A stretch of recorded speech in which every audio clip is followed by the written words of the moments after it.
এই দেখো বন্ধুরা, জিরে, আদা, ধনে গুঁড়ো, জিরের গুঁড়ো, টমেটো সব কিছু একসাথে পেস্টের মতো করেছিলাম।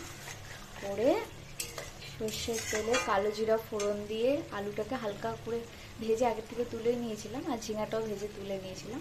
তারপর তেলের মধ্যে কালো জিরা ফোড়ন দিয়ে আলুটা দিয়ে দিয়েছিলাম, একটু টমেটো দিয়েছিলাম একটা, দিয়ে তারপর মশলা দিয়ে ভালো করে কষিয়ে নিয়ে তারপর ঝিঙাটা দিয়েছি, ভাজা ঝিঙে দিয়ে একটু ভালো করে এখন কষানো হয়ে গেছে। এখন একটু উষ্ণ উষ্ণ গরম জল এই যে করে নিয়েছি, জলটা ঢেলে দেবো। এবারটা যেই ফুটে যাবে ভালো করে, তখন এই যে মাছ ভেজে রেখেছি, কাতলা মাছ, তখন মাছটা এটাই দিয়ে দেব। এই দেখো ঝোল ফুটে এসছে, তাই জন্য এখন ভাজা মাছগুলো সব দিয়ে দিলাম।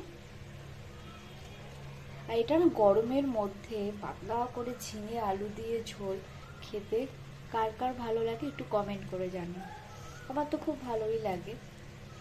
আর একটা আমি এর মধ্যে না একটু কাঁচা লঙ্কা বাটা দিয়েছি।